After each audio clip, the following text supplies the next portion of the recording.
Welcome to the deep dive. Today we're gonna really unpack some pretty profound ideas from the sources you shared. Yeah, definitely some heavy stuff. We're living in this time where tech, especially AI, it's not just speeding up, is it? It feels like it's already, woven right into our daily lives. Absolutely. Work, communication, Yeah. everything's changing. And it brings up this, well, kind of mind-bending question. What happens when we build systems that might eventually not need us? Right. That operate on their own. It feels like it's more than just new gadgets, maybe like a digital revolution, or I don't know. The source even hints at maybe a new world order.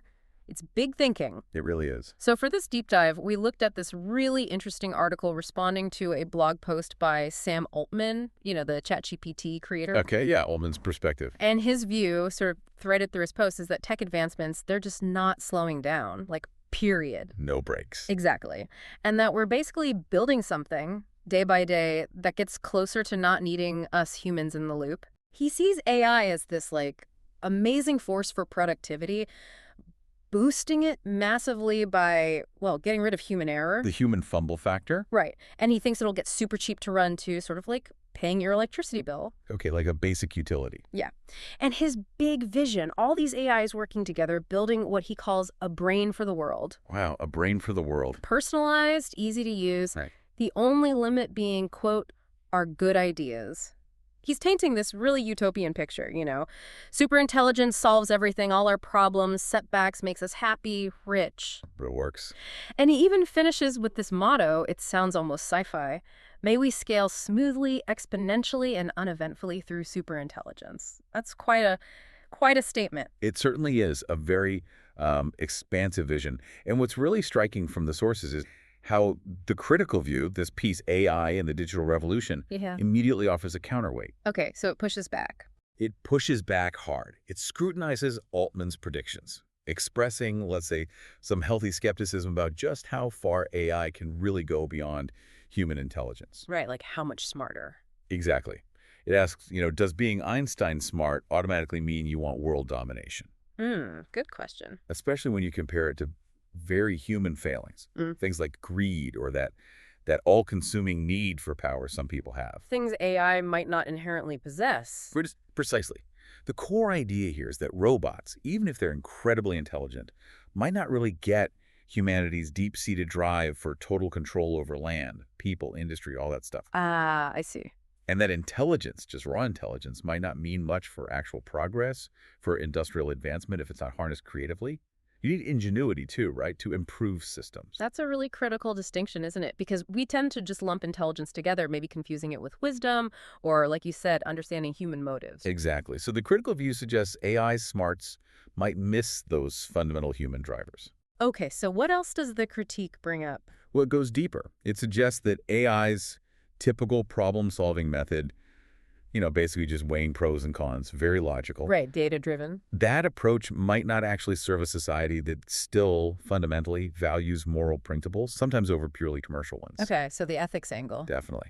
And it also points a finger at us, at our human tendency to get complacent with new tech. We always expect bigger, better. Yeah, we do get used to things quickly. And the article argues this is fueled by a kind of God complex, which only gets amplified if you imagine having an immortal AI partner that looks human. Whoa, okay. That's a heavy thought. It is. Mhm. And it leads to a really important question for all of us. How perfect can a machine really be when it's created, programmed, and basically taught by us error-prone humans? Good point. Garbage in, garbage out, potentially. Potentially. Yeah. So the piece really hammers home the need for critical thinking we have to be able to spot the faults. Absolutely essential. And there's a stark warning, too. If AI develops an ego even half as big as a human one, well, we might find ourselves scrambling for the next big alternative pretty quickly. Wow. Okay, and this critique, it doesn't stop there, does it? It even tackles Altman's utopian ideas directly. It does. It takes that collective brain for the world idea Yeah. and interprets it through its critical lens as potentially aligning with something it calls socialism and communism dressed up as democratic dictatorship. Okay, that's a very strong interpretation. And just to be clear for everyone listening, we're relaying the source's interpretation here, not saying we agree, but showing how these big ideas can be seen very differently. Absolutely crucial distinction. It's about understanding the range of perspectives. This view suggests a whole new social contract might be implied. Which really challenges the simple progress is always good narrative. Exactly. And another point the critical piece makes is that Altman, in his optimism, seems to kind of downplay or minimize some really significant current global problems. Right. Well, things like people still dying from preventable diseases, the immense challenges of making space travel truly safe, or even just our basic fundamental understanding of the universe.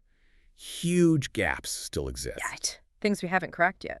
Exactly. And Altman's vision seems to position superintelligence as the ultimate fix for all of that, for all those problems and setbacks.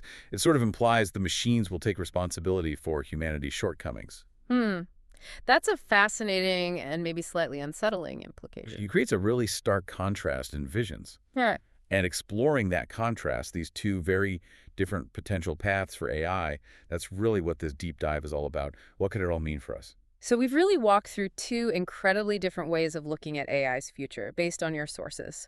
You've got this huge, optimistic view, superintelligence fixing everything, making us productive, wealthy, happy, essentially eliminating human flaws from the equation. The utopian promise, yeah. Yeah. And then, bam, this really sharp, critical take that grounds everything back in human limitations, our own follies, and the really complex ways this technology could impact society. It brings it down to earth, so to speak, highlighting the messy human reality. They really are two completely different maps for the future, aren't they? They absolutely are. And if you step back and think about it, this whole discussion just underscores how vital critical thinking is, especially when people are making these grand promises of perfection, of solving all the problems. You really have to question the premises. You do. It forces us to ask those fundamental questions about, what do we actually value as humans? How should our society be structured?